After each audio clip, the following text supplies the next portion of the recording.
মূসা আলাইহিস সালাম একদিকে ফেরাউনের বাহিনী পিছনে ধাওয়া করছে, সামনে নদী, পালাবার জায়গা নেই। আল্লাহ তাআলা বললেন, মূসা তোমার ক্ষমতা ছিল বনি ইসরাইলকে এই পর্যন্ত নিয়ে আসার, তা করেছো, এখন তোমার ক্ষমতা শেষ। তোমার ক্ষমতা যেখানে শেষ হয় আমার সাহায্য সেখান থেকে শুরু হয়। এবারে তোমার হাতের লাঠি ছেড়ে দাও, নদীতে মারো। পানি দুভাগ হয়ে দাঁড়িয়ে গেছে, মাঝখানে ফাঁকা হয়ে গেছে। মূসার বাহিনী পার হয়ে চলে গেছে, ফেরাউন নেমে গেল। আল্লাহ রাব্বুল আলামিন পানিকে বলেন, এখনো দাঁড়িয়ে আছো, দুপাশ থেকে চাপা দিয়ে ফেরাউনকে জনমর্তে বিদায় করে দে। পানি হুকুম শুনে কার? আমি জিজ্ঞেস করতে চাই যে আল্লাহ সুবহানাহু ওয়া তাআলা ফিরআউনের বাহিনীকে নদীতে চুবিয়ে মেরেছেন, সে আল্লাহর মতো শক্তি নিয়ে জীবিত আছেন কিনা? ভারতের সমস্ত শক্তিকে বুড়িগঙ্গে চুবিয়ে ধ্বংস করতে পারেন কিনা? শর্ত একটাই, মিসলে কালিম হো আগার मारे का आजमा कोई, मिसले कलीम हो अगर मारे का आजमा कोई, आज भी आती है कोहे तूर से बंगला तखफ। মূসার মতো যদি তাওহীদ নিয়ে ঈমানের শক্তি নিয়ে মাঠে নামতে পারো, যে আল্লাহ মূসাকে বলেছিলেন, মূসা লা তাখাফ ইন্নাকা আনতাল আলা, ভয় নাই তুমি হবে বিজয়ী, ওয়ালা তাহিনু, সে আল্লাহ তোমাকে এখনো জানাচ্ছেন, ওয়ালা তাহিনু ওয়ালা তাহজানু ওয়া আনতুমুল আ'লাউনা ইন কুনতুম মুমিনিন, তোমাদের কোনো ভয় নাই, তোমাদের কোনো চিন্তা নাই, তোমরাই থাকবে বিজয়ী, তোমরাই থাকবে উচ্চ আসনে, ইন কুনতুম মুমিনিন। শর্ত হচ্ছে তোমাদের কি হতে হবে? লা ইলাহা ইল্লাল্লাহ ক্লিয়ার থাকতে হবে। তোমাদের ওই জায়গায় ঠিক নাই। একজন লোক রাস্তায় একটা মেয়ে লোক পাইছে, মেয়ে লোক দেখতে সুন্দরী, পছন্দ হয়েছে, ধরে নিয়ে আসছে, এনে ঘরে এনে তারে উজু করাইলো, গোসল করাইলো, বোরকা পরাইলো, জায়নামাজ দাঁড় করাইলো, নামাজ পড়ায়, রোজা রাখায়, হজ করায়, যাকাত দেওয়ায়, সব করে, কোরআন পড়ে, তাহাজ্জুদ পড়ে। শোনেন নাই? তাহাজ্জুদ পড়ে, কোরআন পড়া ছাড়া কাজ শুরুই করে না। এই লোক কঠোর শরিয়া মেনে ঘর সংসার করে, মাগার বিয়া করে নাই। কি করে নাই? বিয়ে করা ছাড়া এই শরিয়া মেনে ঘর সংসার করার অর্থ আছে? পরিষ্কার মনে রাখতে হবে। আলেম ওলামাদেরকে জেলে ঢুকিয়ে কোরআনের কণ্ঠগুলো স্তব্ধ করে দিয়ে, তাফসীর মাহফিল বন্ধ করে দিয়ে, মসজিদের খতিবের মাইক ছিনিয়ে নিয়ে তাহাজ্জুদের গল্প করা আর কোরআন পড়ার গল্প করা, এই সমস্ত বান্ডামি, প্রতারণা, ধোঁকাবাজি, এগুলো শয়তান হতে পারে, এগুলো মুনাফিক হতে পারে, মুমিন হতে পারে না। আমি জিজ্ঞেস করতে চাই, আল্লাহর নবীকে লক্ষ্য করে যখন ওই কাফের তরবারি দিয়ে আঘাত করেছিল, আল্লাহ দেখতে পেয়েছিলেন কিনা? আল্লাহর ফিরাবার ক্ষমতা ছিল কিনা? ফিরিয়েছিলেন। কেন ফিরান নাই? আল্লাহর নবীর সঙ্গে কি ওই মুহূর্তে আল্লাহর সম্পর্ক ছিন্ন হয়ে গেছিল? সে উত্তরটা আল্লাহ কোরআন দিয়েছেন, মা ওয়াদ্দাআকা রাব্বুকা ওয়া মা ক্বালা। হে নবী, আপনাকে আপনার রব ছেড়েও দেন নাই, আপনার প্রতি অসন্তুষ্ট হন নাই। বলে, তুমি যদি আমার প্রতি অসন্তুষ্ট না হয়ে থাকো, আমাকে তায়েফে মারলো তাও তুমি ফিরাইলা না, আমাকে উহুদের ময়দানে মারলো তুমি ফিরাইলা না, তোমার সঙ্গে আমার কিসের বন্ধুত্ব? আল্লাহ রাব্বুল আলামিন বলছেন, ও নবী, আপনাকে এখন আমি ফিরাই নাই, তার একটা কারণ আছে, আমি শিক্ষা দেওয়ার জন্য, আপনার উম্মতকে জানিয়ে দেওয়ার জন্য, কিয়ামত পর্যন্ত আপনার যারা সঠিক পথে চলবে, যারা আপনার সুন্নাহ নিয়ে চলবে, আপনার দ্বীনকে যারা বিজয়ী করতে চাবে, আপনাকে দ্বীনকে বিজয়ী করতে গিয়ে যেভাবে যুদ্ধের ময়দানে অবতীর্ণ হতে হয়েছে, রক্তাক্ত হতে হয়েছে, ঠিক যারাই আল্লাহর জমিনে আল্লাহর দ্বীনকে বিজয়ী করতে যাবে, তাদেরকে কারাবরণ করতে হবে, নির্যাতিত হতে হবে, যুদ্ধের ময়দানে আসতে হবে, লোহার পোশাক পরতে হবে, রক্তাক্ত দেবে। সেই শিক্ষা দেওয়ার জন্য আমি আপনাকে রক্তাক্ত করেছি।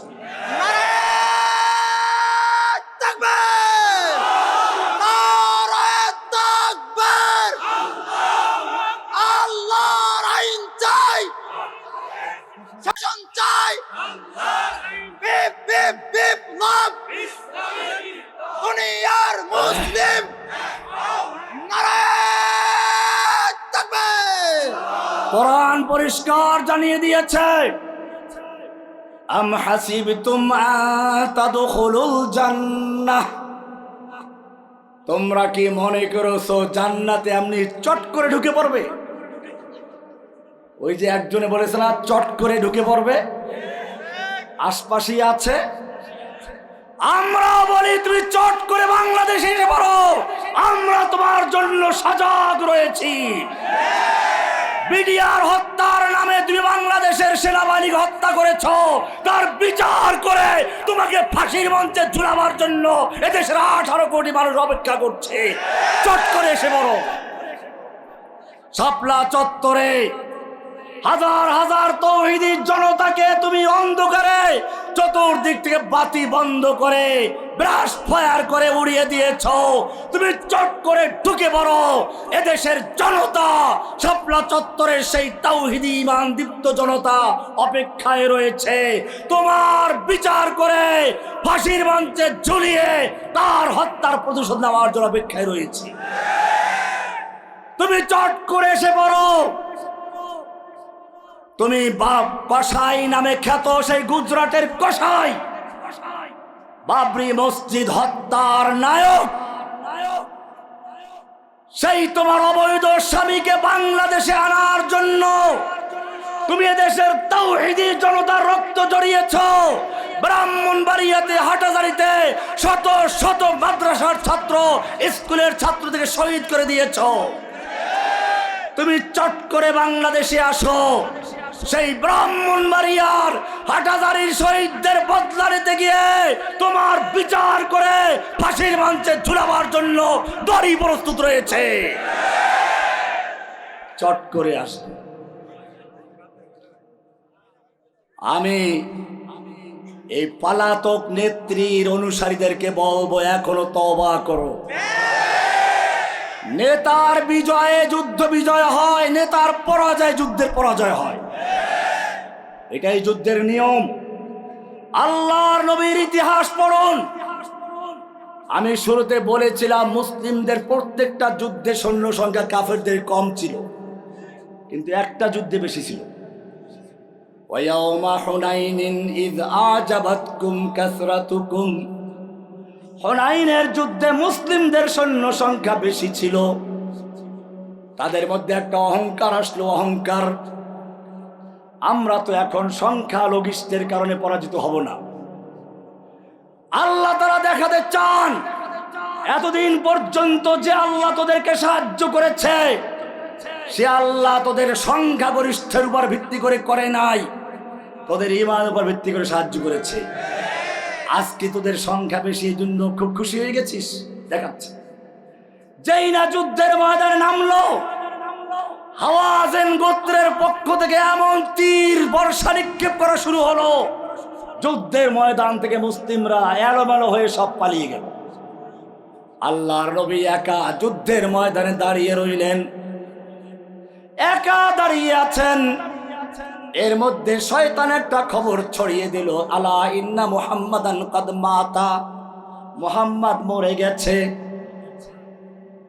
সাহাবায়ে কেরাম কিছু ভেঙ্গে পড়লেন, কিছু সরে গেলেন। এর মধ্যে আল্লাহর নবী জোরে ডাক দিলেন, ইয়া ইবাদাল্লাহ তাআলাউ ইবাদাল্লাহ। আল্লাহর নবী সামনে বাড়ছেন আর কবিতা পড়ছেন, আনান নাবিয়্যু লা কাযিব আনা ইবনু আব্দুল মুত্তালিব, আমি সত্য নবী মিথ্যা নবী নই, আমি আব্দুল মুত্তালিবের সন্তান। এটা কেন বললেন? আরবদের মধ্যে একটা প্রসিদ্ধ কথা ছিল যে আব্দুল মুত্তালিবের বংশে একজন সত্যিকার অর্থে ত্রাণকর্তা আসবে, নবী আসবে। আল্লাহর নবী সেদিকে ইঙ্গিত করে বলছেন, আমি পালাবার নবী নই, আমি আব্দুল মুত্তালিবের সন্তান, আমি যুদ্ধের ময়দানে স্থির থাকার নবী। অবশ্য পালাবার কথা, পালাবার নেই এ কথা আরো একজনে বলেছিল, 2 দিন পরে তার আর খবর নেই। শুধু পালিয়েছে তা না, রান্না করা খাবার রেখে কত পদের খাবার, যেই লোকটা ধোঁকা দিয়েছিল প্রতারণা করে গোটা জাতির সঙ্গে, বলল রোজার মাসে খেজুরের পরিবর্তে নাকি বড়ই দিয়ে ইফতার করতে হয়। উনি আবার বেগুনির পরিবর্তে রমজান মাস আসলে পরে মিষ্টি কুমড়া দিয়ে কি যেন বানাইতে বলে, বেগুনি বানাইতে বলে। উনি পেঁয়াজ ছাড়া তরকারি রান্না করে খান। জাতি দেখেছে, যেদিন সে পালিয়ে গেছে সেদিনও কমপক্ষে 100 প্রকারের তরকারি রান্না করা ছিল। কোটি কোটি টাকা তার ঘরে ছিল। একটু বক্তব্য রেকর্ড করার সুযোগ পাইল না। কেন পায় না জানেন? তুমি সারা জীবন কোরআনের মাহফিল স্তব্ধ করে দিয়েছো, কোরআনের কণ্ঠগুলোকে জেলখানায় বন্দী করেছো, মসজিদের মেম্বার থেকে ইমাম সাহেবের খতিবের মাইক কেড়ে নিয়েছো, কথা বলতে দাও নাই। আমি আল্লাহ তোমাকে দেখাতে চাই, তোমার পালাবার মুহূর্তে তোমার কথা বলার সুযোগ দেওয়া হবে না। তুমি ওলামায়ে কেরামদেরকে জেলখানায় খাবারে কষ্ট দিয়েছো, তোমাকে রান্না করা খাবার খেতে দেওয়া হবে না। ইজ্জতের মালিক কে? ক্ষমতার মালিক কে? সূরা আলে ইমরানের 26 নম্বর আয়াত পড়বেন, পরিষ্কার বলা আছে, কুলিল্লাহুম্মা মালিকাল মুলক। হে নবী, আপনি মুসলিমদেরকে জানিয়ে দিন, বিশ্ব মুসলিমদেরকে জানিয়ে দিন, কুলিল্লাহুম্মা মালিকাল মুলক, আল্লাহ সমস্ত ক্ষমতার মালিক। সমস্ত ক্ষমতার মালিক কে? তুতিল মুলকা মান তাশাউ, তুমি যাকে ইচ্ছে করো ক্ষমতা দাও। ক্ষমতা দেওয়ার মালিক কে? ওয়া তানজিউল মুলকা মিম্মান তাশাউ, তুমি যার থেকে ইচ্ছা ক্ষমতা ছিনিয়ে নাও। ক্ষমতা ছিনিয়ে নেওয়ার মালিক কে? ক্ষমতা ছিনিয়ে নেওয়ার মালিক কে? ওয়া তুইজ্জু মান তাশাউ, ইজ্জত দেওয়ার মালিক কে? শেখ হাসিনা আমাদেরকে জেলখানায় নিয়ে হাতে হ্যান্ডকাপ পরিয়েছে, মাথায় হেলমেট পরিয়েছে, গায়ে বুলেট প্রুফ জ্যাকেট পরিয়ে দিয়েছে, পায়ে বেরি লাগিয়ে দিয়েছে। দেখেন না আমাদের ছবিগুলো দেখেছেন? কিন্তু জেনে রাখবেন, শেখ হাসিনা আমাদেরকে যত অপমান করতে চেয়েছে, জনগণ যখনই সুযোগ পেয়েছে হাত মিলাবার চেষ্টা করেছে, পারলে পকেটে 500 টাকা ঢুকিয়ে দিয়েছে, হুজুর প্লিজ খেয়ে নিয়ে। আর যারা আমাদেরকে হ্যান্ডকাপ লাগিয়েছিল, আজকে যখন তাদেরকে সেই হ্যান্ডকাপ পরা অবস্থায় কোর্টে দেখি, জনগণ তাদেরকে সালাম দেয় না, সেরা জুতা দিয়ে তাদেরকে স্বাগত জানায়, পচা ডিম দিয়ে স্বাগত জানায়। অতুইজ্জু মান তাশাউ, ইজ্জত দেওয়ার মালিক কে? অতুজিল্লু মান তাশাউ, অপমান করার মালিক কে? সব ক্ষমতার মালিক কার হাতে? মনে রাখতে হবে। আল্লাহর নবী সেই হুনাইনের যুদ্ধে একা দাঁড়িয়ে আছেন। এরপরে সাহাবায়ে কেরামদের ডাক দিলেন, আবার যুদ্ধ শুরু হলো। আলহামদুলিল্লাহ, এরপরে আল্লাহ তাআলা সে যুদ্ধেও মুসলিমদের বিজয় দান করেছে। নেতা দাঁড়িয়ে আছে যুদ্ধের ময়দানে, পরাজয় হয় নাই। নেতা পালিয়ে গেছে, যুদ্ধে পরাজয় হয়ে গেছে। এখন আর ওই চট করে আসার গল্প না শুনে তওবা করো, নিজেদের ভুল সংশোধন করো। আমি স্পষ্ট বলি, জেলখানা আমি দেখেছি, আবরার ফাহাদ নামক কি সুন্দর একটা ছেলে, তাকে রাতভর নির্যাতন করে ধুকে ধুকে হত্যা করা হয়েছে। আমাকে জেলখানায় কারাগারে নির্জন বাসে রাখা হতো। একটা ব্লক আমার জন্য সবসময় ফাঁকা রাখা হতো, কোনো লোক যেতে পারতো না, তালা মারা থাকতো। আশপাশেও দেওয়া হতো আওয়ামী লীগের বিশ্বস্ত লোকদেরকে, কেসিনো মামলার আসামি, ছাত্রলীগের আসামি। সেই সুবাদে বুয়েটের ওই ছাত্রদেরকে আমার বিল্ডিংয়ে দেওয়া হলো। আমি 4 তলায়, ওরা হলো 2 তলায়। ওরা যেহেতু ছাত্রলীগের নেতা, কাজেই সব জায়গায় যেতে পারে, আমার কাছেও গেল। আমি তাদেরকে বুঝালাম। আলহামদুলিল্লাহ, তারা নুরানি কায়দা থেকে পড়া শুরু করলো, কোরআন পড়া শুরু করলো। 1 জন 2 জন নয়, প্রায় 5 জন সম্পূর্ণ কোরআনের হাফেজ হয়ে গেছে। বাকিরা পুরো হাফজ করতে না পারলেও সবাই কোরআন শিখেছে। আমি ওদেরকে বললাম, দেখো, তোমাদের দোষ নয়, এই নেত্রী এই দেশে এসেছিল তার বাবার হত্যার প্রতিশোধ নেওয়ার জন্য। সেজন্য দেশের মুসলিমদের সন্তানদেরকে খুনি বানিয়েছে, ধর্ষক বানিয়েছে, চোর ডাকাত বানিয়েছে, ছিনতাইকার বানিয়েছে। এখন তোমরা সত্যিকার বুঝেছো, তওবা করো, আল্লাহর দরবার খোলা আছে। বাজা হারাচে আসতে বাজা গর কাফের গব্রো বরপুত পুরস্তি বাজা, ফিরে আসো, ফিরে আসো। আল্লাহ ক্ষমা করার জন্য প্রস্তুত, ঠিক কিনা? তবে ক্ষমা করব কাদেরকে? যেই সকল পুলিশ বাহিনী অথবা ছাত্রলীগ নামক সন্ত্রাসীরা আমাদের ছোট ছোট ভাইদের বুকে গুলি চালিয়েছে, নির্মমভাবে হত্যা করেছে, তাদের জন্য কখনো ক্ষমা হতে পারে না। বাংলার জনগণ তাদের বিচার না করা পর্যন্ত তাদের রাজনীতি করতে দিতে পারে না।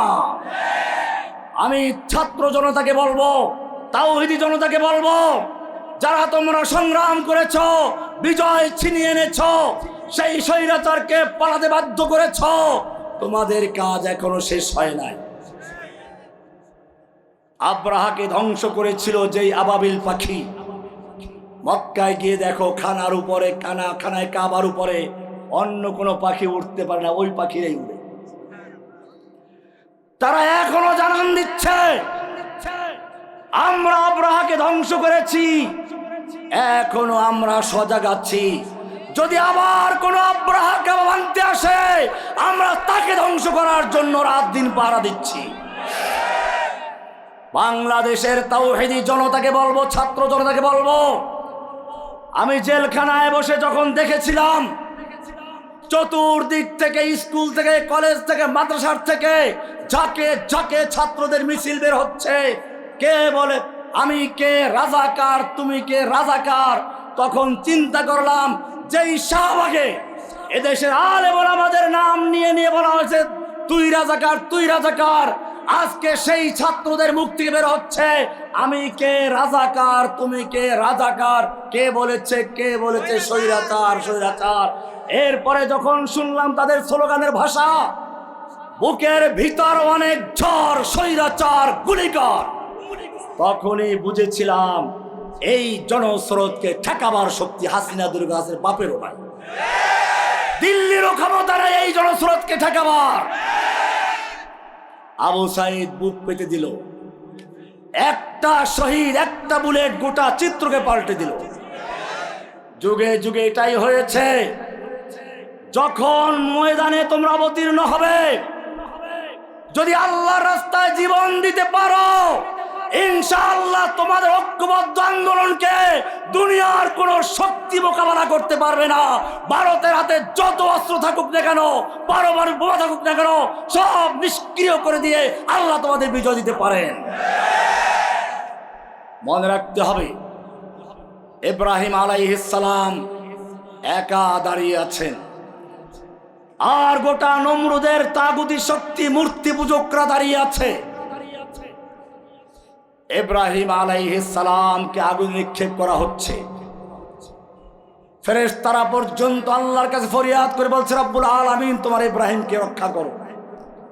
আল্লাহ তাআলা বলেন আমার কিছু নিয়ম আছে, আমি বান্দার ক্ষমতা চেষ্টা দেখতে চাই।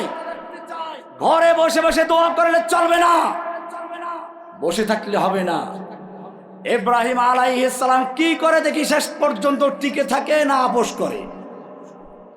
অনেকেই মার খেয়েছে গল্প করে, কিন্তু শেষ পর্যন্ত টিকে থাকে নাই। আমি তোমাদের বলবো, যারা শেষ পর্যন্ত টিকে থাকে নাই, দালালি করেছে, তাদেরকেও বিশ্বাস করতে যাওয়া হবে না, তাদেরকেও সতর্কতার সাথে দেখতে হবে। তারা যতই গল্প করুক, তারা শেষ পর্যন্ত টিকে নাই। আর যারা শেষ পর্যন্ত টিকে না থাকে, তারা আল্লাহর দরবারে বাতিল বলে গণ্য হয়ে যায়। ইব্রাহিম আলাইহিস সালাতু ওয়াস সালামকে নিক্ষেপ করা হচ্ছে আগুনে। ফেরেশতারা পর্যন্ত ফরিয়াদ করে বলছে রব্বুল আলামিন তোমার ইব্রাহিমকে তো আগুনে নিক্ষেপ করা হচ্ছে। আল্লাহ বলেন আমার নিয়ম হলো বান্দার ক্ষমতা যেইখানে শেষ হয়ে যায়, ওখান থেকে আমি আল্লাহর সাহায্য শুরু হয়ে যায়। ইব্রাহিম আলাইহিস সালামকে যখন আগুনে নিক্ষেপ করা হলো, ইব্রাহিমের ক্ষমতা শেষ হয়ে গেছে, আর তার কোনো ক্ষমতা নেই। এইবারে আল্লাহ বলে, ইব্রাহিম তুমি তোমার শেষ পর্যন্ত লড়াই করেছো, এবারে আমার সাহায্য শুরু হয়ে গেল। কুলনা ইয়া নারু কুনি বারদাও ওয়া সালামান আলা ইব্রাহিম, ও আগুন আমার ইব্রাহিমের প্রতি আরামদায়ক ঠান্ডা হয়ে যাও, ইব্রাহিমের কষ্ট দিবে না, ইব্রাহিমের জন্য একটা পশম পর্যন্ত না পড়ে সাবধান থাকবে। কে ঠান্ডা করে দিলেন? যে আল্লাহ রাব্বুল আলামিন ইব্রাহিমের জন্য আগুনকে ঠান্ডা করে দিয়েছিলেন, সে আল্লাহ এখনো জীবিত আছেন কিনা? সে আল্লাহ ভারতের সমস্ত অস্ত্র গুদামকে ঠান্ডা করে দিয়ে, ধ্বংস করে দিয়ে দিল্লি পর্যন্ত বিজয় করার ক্ষমতা দিতে পারেন কিনা? নাকি আল্লাহ বুড়ো হয়ে গেছে? লা নিদ্দা ওয়ালা জিদ্দা ওয়ালা হাদ্দা লিমাওলা আলআনা কামা কানা ওয়া লাম ইয়ালকা যাওয়ালা ফারদুন সামাদুন আন সিফাতিল খালকি বারিউন রাব্বুন আযালিয়ুন খালাকাল খালকা কামালা ইন শাইতা মিনাল খাউফি আমানা ওয়া সালামা ফাবুদহু ইয়াকিনান বিগুদুফি ওয়া আসালা ইন শাইতা মিনান নারি নাজাতাও ওয়া ফালাহা ফাআমিন রাসূলিন তাজিদুল কুরবা কামালা। আল্লাহ জীবিত আছেন, আল্লাহ বুড়ো হন নাই, দুর্বল হন নাই, আল্লাহ আগে যেমন ছিলেন এখনো তেমন আছে। তবে শর্ত হচ্ছে ইব্রাহিম যেরকম ভাবে তাওহীদের ঈমান নিয়ে, তাওহীদের শক্তি নিয়ে নমরুদের শক্তির বিরুদ্ধে দাঁড়িয়েছিল, তুমিও যদি সেভাবে দাঁড়াতে পারো। আজ ভি যুগ করে ইব্রাহিম কা ঈমা पैदा आग कर सकती है अंदाज गुलिस्ता पैदा। ইব্রাহিমের মতো তাওহীদ নিয়ে সব নমরুদের বিরুদ্ধে দাঁড়িয়ে যেতে পারো। যে আল্লাহ তাআলা ইব্রাহিমের জন্য আগুনকে ঠান্ডা করেছেন, সে আল্লাহ এখনো জীবিত আছেন। মূসা আলাইহিস সালাম একদিকে ফেরাউনের বাহিনী পিছনে ধাওয়া করছে, সামনে নদী, পালাবার জায়গা নেই। আল্লাহ তাআলা বললেন, মূসা তোমার ক্ষমতা ছিল বনি ইসরাইলকে এই পর্যন্ত নিয়ে আসার, তা করেছো, এখন তোমার ক্ষমতা শেষ। তোমার ক্ষমতা যেখানে শেষ হয় আমার সাহায্য সেখান থেকে শুরু হয়। এবারে তোমার হাতের লাঠি ছেড়ে দাও, নদীতে মারো। পানি দুভাগ হয়ে দাঁড়িয়ে গেছে, মাঝখানে ফাঁকা হয়ে গেছে। মূসার বাহিনী পার হয়ে চলে গেছে, ফেরাউন নেমে গেল। আল্লাহ রাব্বুল আলামিন পানিকে বলেন, এখনো দাঁড়িয়ে আছো, দুপাশ থেকে চাপা দিয়ে ফেরাউনকে জনমর্তে বিদায় করে দে। পানি হুকুম শুনে কার?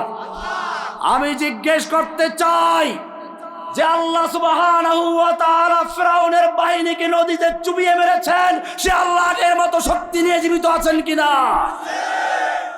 ভারতের সমস্ত শক্তিকে বুড়িগঙ্গে চুবিয়ে ধ্বংস করতে পারেন কিনা? শর্ত একটাই, মিসলে কালিম হো আগার मारे का आजमा कोई, मिसले कलीम हो अगर मारे का आजमा कोई, आज भी आती है कोहे तूर से बंगला तखफ।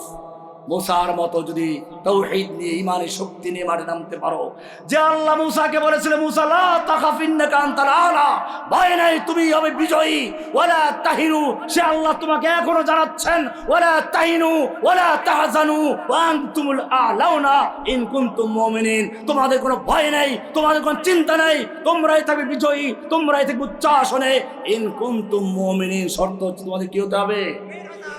লা ইলাহা ইল্লাল্লাহ ক্লিয়ার থাকতে হবে। তোমাদের ওই জায়গায় ঠিক নাই। একজন লোক রাস্তায় একটা মেয়ে লোক পাইছে, মেয়ে লোক দেখতে সুন্দরী, পছন্দ হয়েছে, ধরে নিয়ে আসছে, এনে ঘরে এনে তারে উজু করাইলো, গোসল করাইলো, বোরকা পরাইলো, জায়নামাজে দাঁড় করাইলো, নামাজ পড়ায়, রোজা রাখায়, হজ করায়, জাকাত দেওয়ায়, সব করে, কোরআন পড়ায়, তাহাজ্জুদ পড়ে। শোনেন নাই? তাহাজ্জুদ পড়ে, কোরআন পড়া ছাড়া কাজ শুরুই করে না। এই লোক কঠোর শরিয়া মেনে ঘর সংসার করে, মাগার বিয়া করে নাই। কি করে নাই? বিয়ে করা ছাড়া এই শরিয়া মেনে ঘর সংসার করার অর্থ আছে? পরিষ্কার মনে রাখতে হবে। আলেম ওলামাদেরকে জেলে ঢুকিয়ে কোরআনের কণ্ঠগুলো স্তব্ধ করে দিয়ে, তাফসীর মাহফিল বন্ধ করে দিয়ে মসজিদের খতিবের মাইক ছিনিয়ে নিয়ে তাহাজ্জুদের গল্প করা আর কোরআন পড়ার গল্প করা, এই সমস্ত বান্দামি, প্রতারণা, ধোঁকাবাজি, এগুলো শয়তান হতে পারে, এগুলো মুনাফিক হতে পারে, মুমিন হতে পারে না। আবার এদেরকে কওমি জননী খেতাব দিয়ে বসলো কেউ এদেরকে রাবেয়া বসরি বলে ফেললো। ওই যে কি সরকার যেন, কফিল উদ্দিন বেদাতি, কফিল উদ্দিন বেদাতি তো একেবারে জান্নাতের টিকিট দিয়ে দিল। ভয় করা উচিত আল্লাহকে। তওবা করো আলেম যারা তাদের দালালি করেছো। যুগে যুগে আল্লাহর দ্বীনকে ধ্বংস করেছে দুই শ্রেণীর লোকেরা। কয় শ্রেণীর? ভালো করে শুনে রেখো, রহমানির কথা নয়, আলী রাদিয়াল্লাহু তাআলা আনহুর কথা। কওমি মাদ্রাসায় একটা কিতাব পড়ানো হয়, ফয়জুল কালাম হিদায়াতুন নজমাতে। ওটার মধ্যে কবিতাটা আছে, ওয়াহাল আফসাদাদ দীনা ইল্লাল মুলুকু ওয়া আহবারু সুইন ওয়া রুহবানুহা। যুগে যুগে আল্লাহর দ্বীনকে ধ্বংস করেছে দুই শ্রেণীর লোকেরা। কয় শ্রেণীর লোকেরা? কয় শ্রেণীর লোকেরা? এক হচ্ছে শাসক গোষ্ঠী, আর এক হচ্ছে ওই শাসকদের পাঁচ চাটা গোলাম একদল যাজক। শাসক আর যাজক, যুগে যুগে এটাই হয়েছে। এইবার যখন ইংরেজ দখল করেছিল, ইংরেজরা দেশের দালালদের কাছে, যাজকদের কাছে আর ওই হিন্দু পণ্ডিতদের কাছে রিপোর্ট চেয়েছিল, আমরা ভারতবর্ষ দখল করেছি, বলো আমাদের হুকুমত কিভাবে স্থায়ী হতে পারে। ইংরেজরা তখন এদের রিপোর্ট দিয়েছিল, এই ভারতবর্ষে তোমাদের শত্রু, একমাত্র শত্রু হচ্ছে মুসলিম জাতি। মুসলিম জাতি যতদিন পর্যন্ত শক্তিশালী থাকবে ততক্ষণ পর্যন্ত ভারতে তোমাদের ক্ষমতা স্থায়ী হতে পারে না। এরপরে আপনারা জানেন ভারতবর্ষে ইংরেজরা ওলামায়ে কেরামদের হত্যা করার চক্রান্ত করেছিল। ওলামায়ে কেরামদেরকে দিল্লির চাঁদনি চক থেকে খবর পর্যন্ত ট্রাঙ্ক রোডের, সেই বিশ্ব রোডের দুই পাশে বিশাল বিশাল গাছ। ডক্টর টমসন একজন ইংরেজ দার্শনিক ঐতিহাসিক, তিনি লিখেছেন, আমার সৃষ্টিকর্তার কসম, ওই বিশাল রাস্তার দুই পাশে এমন কোনো গাছ ছিল না যেই গাছের প্রত্যেকটা ডালে ডালে এক একজন আলেমকে ফাঁসিতে ঝুলানো দেওয়া হয়েছিল। ওলামায়ে কেরামদেরকে শুকরের চামড়ার ভিতরে ঢুকিয়ে দিয়ে গোড়ার পায়ের সঙ্গে বেঁধে দিয়ে হত্যা করা হয়েছিল। ওলামায়ে কেরামদেরকে নির্বাসনে দেওয়া হলো, আন্দামান দ্বীপে পাঠানো হলো। মাদ্রাসাগুলোকে জ্বলিয়ে পুড়িয়ে দেওয়া হলো, মসজিদগুলোকে ঘোড়ার আস্তাবল বানানো হলো, কোরআন শরীফকে পুড়িয়ে দেওয়া হলো, লক্ষ লক্ষ কোরআনে কারিম একাত্র করে আগুনে পুড়িয়ে দেওয়া হলো। এরপরে পর্যন্তই নয়, এই ভারতবর্ষে মসজিদ মাদ্রাসার নামে হাজার হাজার একর সম্পত্তি ছিল, জমি ছিল, অক্ষ সম্পত্তি। সব অক্ষ সম্পত্তি বাতিল করে দিয়ে হিন্দু দাদাদেরকে জমিদারি দিয়ে দেওয়া হয়। আজকে যে দেখেন হিন্দুদের নামে অনেক স্কুল কলেজ, এগুলো ওদের বাপদাদার জায়গা নয়। মুসলিমদের মসজিদ মাদ্রাসার অক্ষ সম্পত্তির বাজেয়াপ্ত করে হিন্দুদেরকে জমিদারি দিয়েছিল, সেখান থেকে এই কাজগুলো করেছে। এরপরেও যখন ইংরেজরা দেখলো ওদের বিরুদ্ধে আন্দোলন দাবানলের মতো আরো ছড়িয়ে পড়ছে, তখন তারা আবার পরামর্শে বসলো। দালালদেরকে জিজ্ঞেস করলো, তোমাদের পরামর্শ অনুযায়ী, আরে বল, আমাদের হত্যা করেছি, জেলে ঢুকিয়েছি, ফাঁসি দিয়েছি, মাদ্রাসা বন্ধ করেছি, মসজিদ বন্ধ করেছি, ইংরেজ বিরোধী আন্দোলন কেন এখন দাবানলের মতো চলে উঠছে? ইংরেজরা বলল, তোমরা যেই কোরআন পুড়িয়েছো ওটা কাগজের কোরআন, তোমরা যে মাদ্রাসা পুড়িয়েছো, ইট আর কাঠের মাদ্রাসা পুড়িয়েছো, মসজিদ বন্ধ করেছো, ইট আর কাঠের মসজিদ বন্ধ করেছো।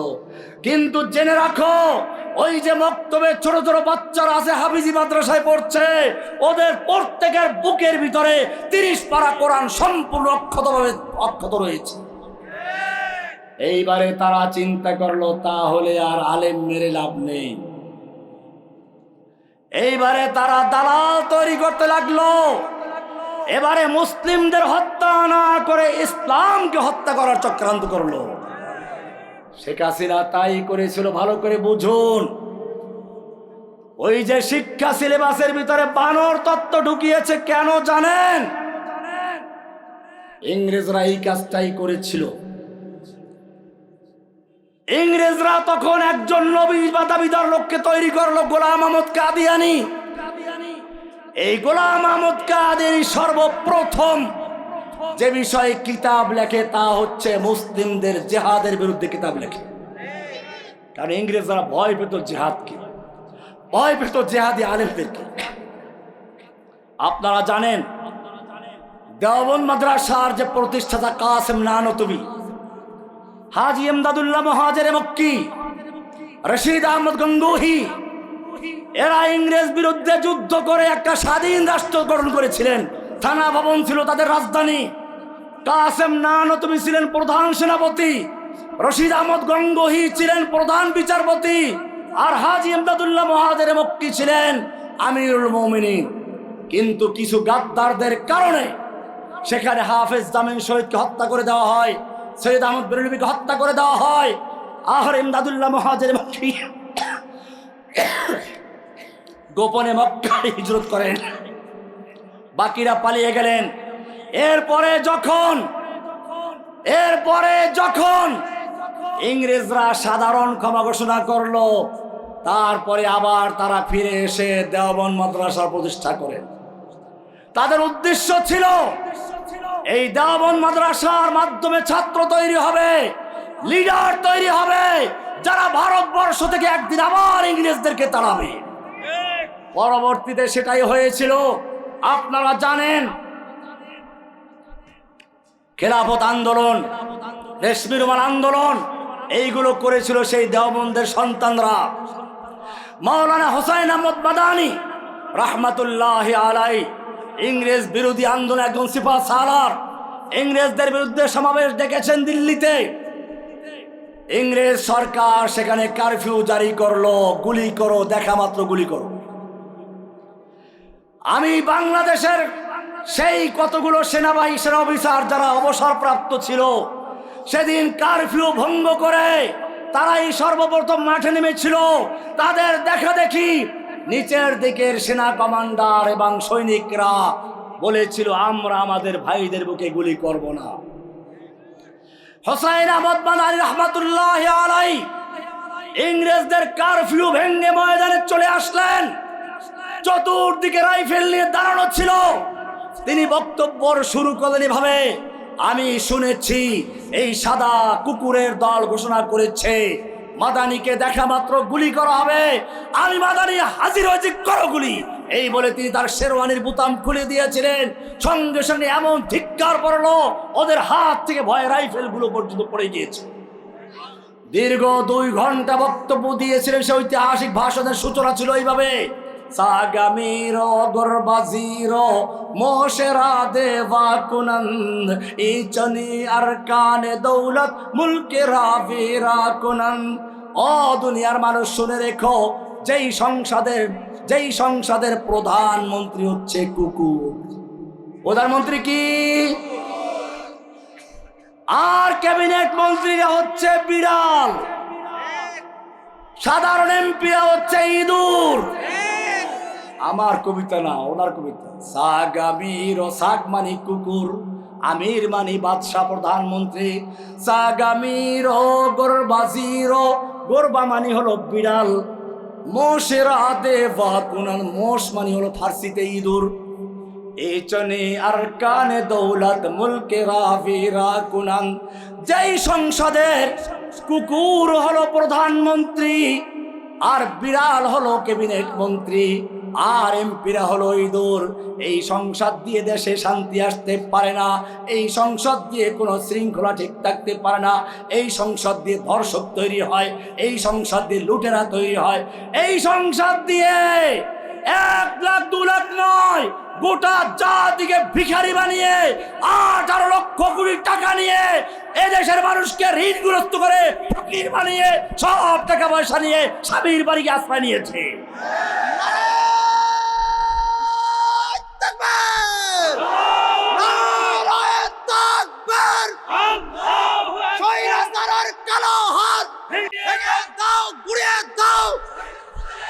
ভারতের দালালেরা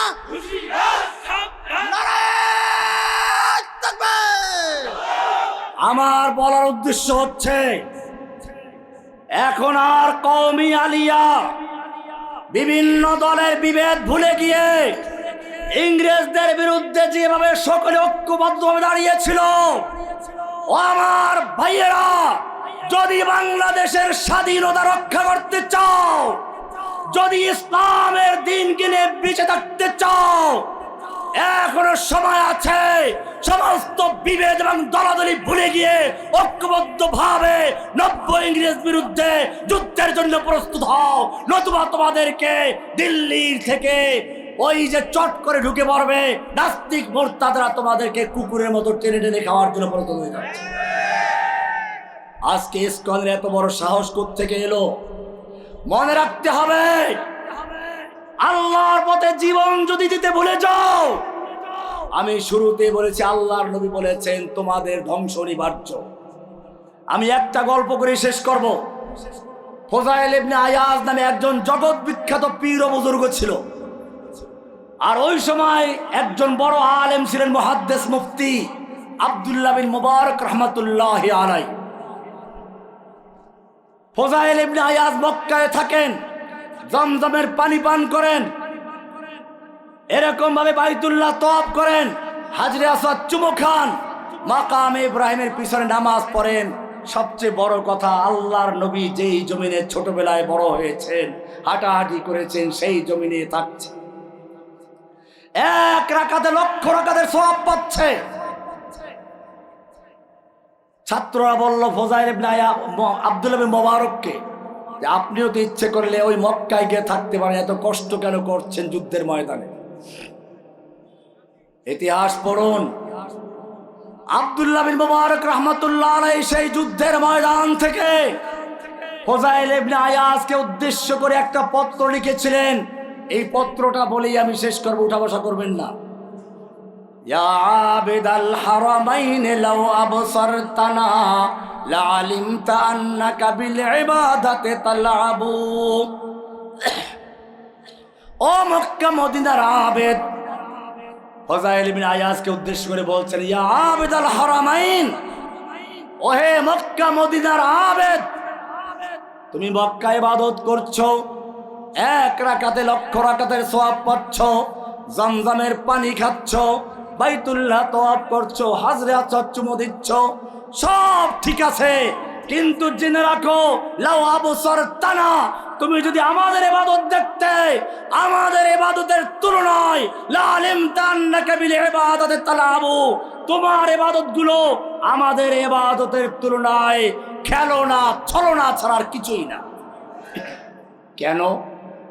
সামনের কবিতা, মান কানা ইয়াখযিবু খাদ্দাহু বিদুমুইহি ফানুহুরুনা বিদিমাইনা তাতাখাদ্দাবু। ও মক্কা মদিনার আবেদ, মক্কায় বসে ইবাদত করছো, তোমার ইবাদত করতে করতে যখন জজবা চলে আসে, তোমার চোখের পানি দিয়ে তোমার গিরিবা ভিজে যায়। ভালো কথা, চোখের পানির মূল্য আছে, আমি তুচ্ছ করছি না, কিন্তু জেনে রাখো আমাদের যখন যুদ্ধের ময়দানে যুদ্ধ করতে করতে জজবা চলে আসে, আমাদের চোখের পানি দিয়ে নয়, আমাদের বুকের তাজা রক্ত দিয়ে আমরা আমাদের দেহকে রক্তাক্ত করে ভিজিয়ে ফেলি। ওদের যুদ্ধ চলছে, এক তরুণ যুবক আল্লাহর নবীর সামনে এসে দাঁড়িয়ে বলছে, ইয়া রাসূলুল্লাহ, এ আমার বাহু, এ আমার শক্তি, আমার তারুণ্য, আমার এই সুন্দর চেহারা, আমি যদি আল্লাহর পথে যুদ্ধ করতে করতে শহীদ হয়ে যাই, আমার জন্য কি পুরস্কার রয়েছে? আল্লাহর নবী বললেন জান্নাত। যুবক কয়েকটা খেজুর বের করলো, দুই তিনটা খেয়ে জোরে ছুঁড়ে মারলো আর বললো, এতগুলো খেজুর খেতে গেলে আমার জান্নাতে যেতে দেরি হয়ে যাবে। তলোয়ার নিয়ে যুদ্ধের ময়দানে ঝাঁপিয়ে পড়লো, কাফেরদেরকে কেটে কেটে স্তূপ করে দিচ্ছে, কাফেরদের ভিড়ের ভিতরে ঢুকে গেছে। কালো মেঘের ভিতরে পূর্ণিমার চাঁদ যেমন ঢুকে যায়, যুবক সেরকম ঢুকে গেছে। সাহাবায়ে কেরাম ডাক দিলেন, যুবক ফিরে আসো, তুমি তো কাফেরদের ভিড়ের ভিতরে ঢুকে গেছো। যুবক তাকালো, ঠোঁটে মুস্কি হাসি, চেহারায় রক্ত, আর বলছে, ও আমার সাথী ভাইয়েরা, তোমাদেরকে বিদায় সালাম জানাচ্ছি। আমিও ওদের প্রান্ত থেকে আমার নাকের ভিতরে জান্নাতের সুগন্ধ পাচ্ছি। মান কানা ইয়াখযিবু খাদ্দাহু বিদুমুহি। তোমাদের যখন ইবাদত করতে করতে জজবাত চলে আসে, চোখের পানি দিয়ে তুমি গাল ভিজিয়ে ফেলো। আর আমাদের অবস্থা হলো, আমাদের যখন যুদ্ধের ময়দানে জজবাত চলে আসে, আমাদের বুকের তাজা রক্ত দিয়ে আমাদের দেহটাকে ভিজিয়ে ফেলি। রিহুল আবির লাকুম ওয়া নাহনু আবিরুনা রাহজুস সানাবিকি ওয়াল গুবারুল আতিয়াবু। তুমি যখন ইবাদত করতে বসো, তুমি পাতলা ফিনফিনে সাদা কাপড় পরে আতর গোলাপ মাখিয়ে তারপরে বসো। ভালো কথা, আতর আমার নবী লাগিয়েছেন, আমি তুচ্ছ করছি না, কিন্তু জেনে রাখো তুমি যত বড় সুগন্ধি লাগাও না কেন, জান্নাতের গ্যারান্টি নেই। আর আমাদের আতর গোলাপ কি জানো? আমাদের আতর গোলাপ হচ্ছে রাহজুস সানাবিকি ওয়াল গুবারুল আতিয়াবু। যুদ্ধের ময়দানে ঘোড়ার পায়ের আঘাতে পাথরের সঙ্গে লেগে আগুন বের হয়ে যায়, সেই আগ্নিস্ফুলিঙ্গ এবং ধুলাবালুই হচ্ছে আমাদের আতর আর গোলাপ। আওয়ামান কানা ইউতিবু খাইলাহু ফি বাতিলিন ফাখুয়ুলুনা ইয়াউমাল কারিহাতি তাতাবু। তোমাদের মধ্যে আমার পার্থক্য হচ্ছে এই, তোমাদের ঘোড়াগুলো, তুমি জগৎ বিখ্যাত বুজুর্গ, আল্লাহর ওলি, পীর, বুজুর্গ, মুর্শিদ, তোমার হাদিয়া তোফা, তোমার ঘোড়াগুলো টানতে টানতে ক্লান্ত হয়ে যায়। আর আমাদের অবস্থা জানো, আমাদের ঘোড়াগুলো যুদ্ধের ময়দানে যুদ্ধ করতে করতে ক্লান্ত হয়ে যায়। তুমি যখন মরে যাবে, তোমার জানাজায় হাজার হাজার মুরিদ হবে, লক্ষ লক্ষ মুসল্লি আসবে, কিন্তু জেনে রাখো আমার জানাজায় কোনো লোক আসতে সাহস করবে না, আমার তো জানাজাই হতে দিবে না। দেখেন নাই, একজন লোক জেলখানায় মারা গেল, তার জানাজাটা ঢাকা হবে, দিতেছে, কারণ জানে জীবিত সাইদির চেয়ে মরা সাইদি লক্ষ কোটি গুণ শক্তি নিয়ে যদি ঢাকায় তার জানাজা হয়, হাসিনার তক্তা উল্টে গিয়ে সেদিন বাংলার জমিনে তাওহীদের রাজ কায়েম হয়ে যেত।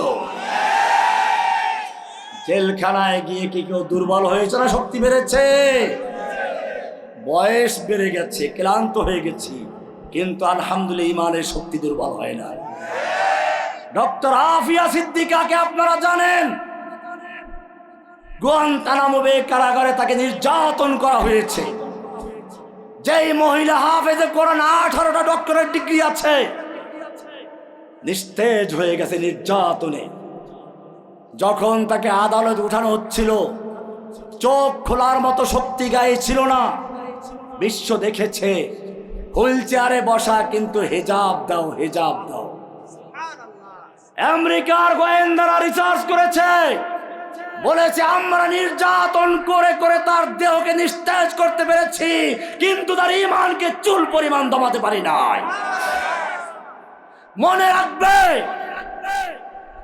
জালিম সরকার আমাদেরকে অত্যাচার করেছে, মাসকে মাস বেড়ি পড়ে রেখেছে,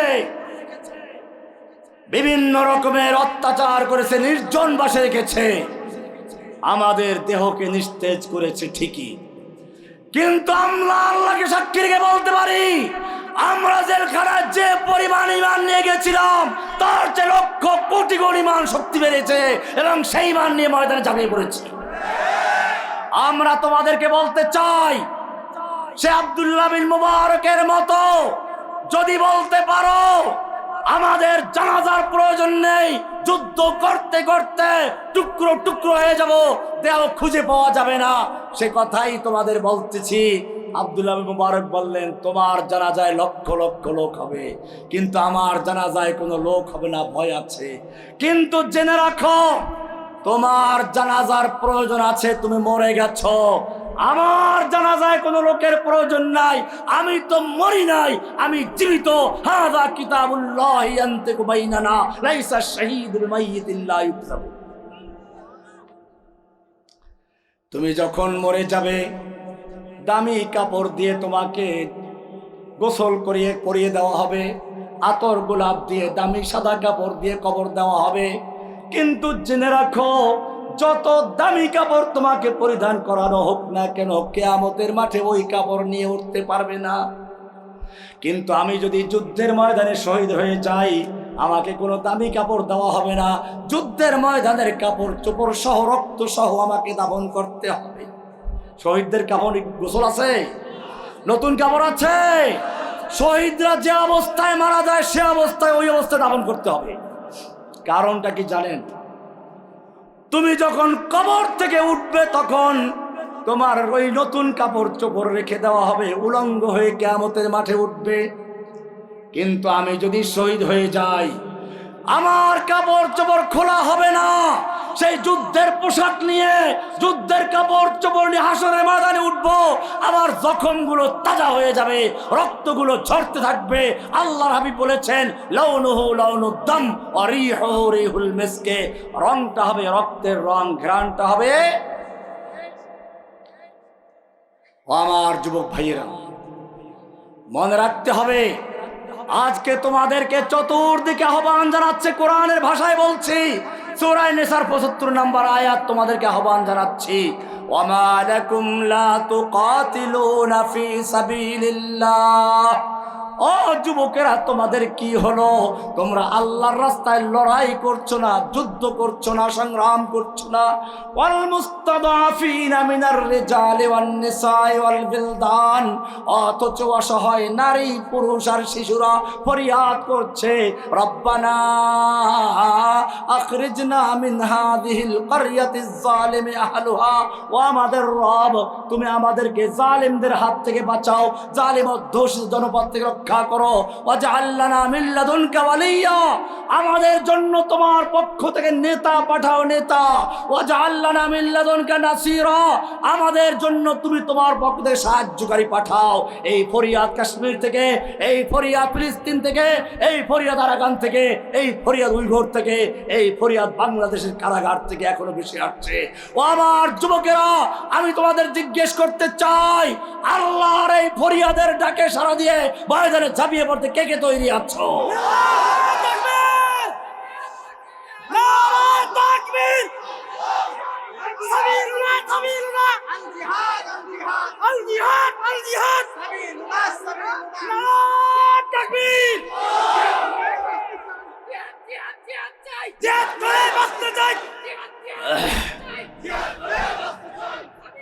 জেনে রাখবে, আজকে তোমাদের একটা পরিচয় দিচ্ছি, পরিচয়। এটাই তোমাদের আজকে শেষ কথা। আগে নিজেকে চিনো, তোমরা কারা। একটা দেশে সেনাবাহিনী থাকে, সেনাবাহিনী আর দেশের অন্য জনগণ কি সমান? যদি সমান হবে তাহলে দেশের এত সম্পদ ওদের পিছনে কেনে ব্যয় করে? সেনাবাহিনী আর দেশের শ্রমিক, দেশের কর্মচারী, কর্মকর্তা, সচিব, এমপি পর্যন্ত এক নয়। কারণ কি? সেনাবাহিনীর কাজ আছে, যখন একটা দেশ আক্রান্ত হবে তখন জীবনের ঝুঁকি নিয়ে লড়াই করতে হবে সেনাবাহিনীকে। দেশের অস্তিত্ব এবং স্থায়িত্ব নির্ভর করে কাদের উপরে? এটা যদি বুঝে থাকো, এইবারে তোমাদের বুঝতে হবে, তোমাদেরকে আল্লাহ বলছেন, ওয়ালিল্লাহি জুনুদুস সামাওয়াতি ওয়াল আরদ, আল্লাহর অনেক সৈন্য আছে আসমানে, অনেক সৈন্য জমিনে, যাদের কাজ হচ্ছে আল্লাহর দ্বীনকে টিকিয়ে রাখা, আল্লাহর দ্বীনকে বিজয়ী করা। জেনে রাখো, তোমার নবীকে আল্লাহ কেন পাঠিয়েছিলেন? এক কথায় উত্তর দিতে হবে। কোরআনের 33 সূরা তওবার 33 নম্বর আয়াত, সূরা ফাতার 28 নম্বর আয়াত, সূরা সফের 9 নম্বর আয়াত পরিষ্কার বলছেন, হুয়াল্লাযী আরসালা রাসূলাহু বিল হুদা ওয়া দীনিল হক লিইয়ুযহিরাহু আলাদ দীনি কুল্লিহি। আল্লাহ তাআলা তার রাসূলকে সত্য দ্বীন দিয়ে, হেদায়েত দিয়ে পাঠিয়েছেন, যাতে করে আল্লাহর দ্বীনে হকটাকে অন্য সকল দ্বীনে বাতিলের উপরে বিজয় করতে পারে। রাসূলের দায়িত্ব ছিল দ্বীনে হককে বিজয়ী করা। রাসূল দুনিয়া থেকে চলে গেছেন, তোমাদের উপরে দায়িত্ব রয়েছে। তোমাদের কাজ হচ্ছে আল্লাহর জমিনে আল্লাহর দ্বীনকে বিজয়ী করা, আল্লাহর দ্বীনকে টিকিয়ে রাখা। সেজন্য তোমাদের পরিচয়, তোমরা আল্লাহর সৈনিক। দলিল সূরা ফাতার 7 নম্বর আয়াত, সূরা আল ফাতার 7 নম্বর আয়াত দলিল। আল্লাহ বলেছেন, ওয়ালিল্লাহি জুনুদুস সামাওয়াতি ওয়াল আরদ, আল্লাহর অসংখ্য সৈন্য আছে আসমানে, অসংখ্য সৈন্য জমিনে, আসমানের সৈন্য ফেরেশতারা। আমি জিজ্ঞেস করতে, জমিনের সৈনিক কারা? যদি তোমরা নিজেদেরকে চিনতে পারো আল্লাহর সৈনিক, তাহলে ফিলিস্তিনিদের মতো তারা, আমি ফিলিস্তিনের গান শোনাচ্ছি, তারা গান গায়, লা তাসালনি মান আনা, লা তাসালনি, লা তাসালনি, লা তাসালনি মান আনা, আনা মিন জুন্দিস সামা। আমায় জিজ্ঞেস করো না, আমার কাছে জানতে চেও না আমার পরিচয় কি। আমার পরিচয় হচ্ছে আমি আসমানের সৈনিক। যদি নেতা নেত্রী সৈনিক স্লোগান দিতে পারে, আমরা সবাই অমুকের সেনা, ভয় করি না বুলেট বোমা, আমি জিজ্ঞেস করতে চাই, তোমরা যদি সত্যিকার অর্থে আল্লাহর সৈনিক হয়ে থাকো, তাহলে যত মোকাবেলা আসবে প্রয়োজনে বুকের তাজা রক্ত ঢেলে দিয়ে ময়দানে ঝাঁপিয়ে পড়তে তৈরি আছো কিনা? তন্দিয়ে বাদে মুখালিফ সে না ঘবরাए ওকাব, ये तो चलती है तुझे ऊंचा उड़ाने के लिए। তুমি উচ্চ ঊর্ধ্ব গগনের বাজ পাখি ঝড় তুফান দেখলে ভয় পায় না, বরং বাতাসের তালে তালে আর ঊর্ধ্ব চলতে থাকে। তু শাহিন হ্যায় পরওয়াজ হ্যায় কাম তেরা। এ মুসলিম যুবক, তুমি সেই বাজ পাখি, তোমার কাজ হচ্ছে ঊর্ধ্ব আকাশে উঠতে থাকা। তেরে সামনে আসমা और भी है, তোমার সামনে আরো আকাশ রয়েছে। ওঠো, ফির তুঝে পার করনি है जहां की आबरी। আবার তোমাকে বিশ্বের নেতৃত্ব দেওয়ার জন্য ময়দানে ঝাঁপিয়ে পড়তে হবে। এক হাতে কোরআন নিয়ে আর এক হাতে তলোয়ার নিয়ে তুমি উঠো। উঠ খুদাকে নাম লেকার ফির আলম বরদারেবান, ইসলামের পতাকা উড্ডীন করার জন্য তোমাকেই আল্লাহ আহ্বান জানাচ্ছে। আল্লাহর আহ্বানে আমার সাথে তৈরি আছে কিনা? ইনশাআল্লাহ। আল্লাহ সুবহানাহু ওয়া তাআলা এই মাহফিলকে কবুল করেন, আমিন। এই মাহফিলকে যারা আয়োজন করেছেন অর্থ দিয়ে, শ্রম দিয়ে, পরামর্শ দিয়ে, আল্লাহ সুবহানাহু ওয়া তাআলা তাদের সকলকে কবুল করেন, আমিন। আল্লাহ সুবহানাহু ওয়া তাআলা আমাদের এই মাহফিলে যারা উপস্থিত হয়েছেন সকলকে নিরাপদে ঈমানি শক্তি নিয়ে আবার ঘরে ফেরার তৌফিক দান করুন, আমিন। এবং প্রয়োজনে আল্লাহর দ্বীনের জন্য জীবন দিতে তৌফিক দান করুন, আমিন।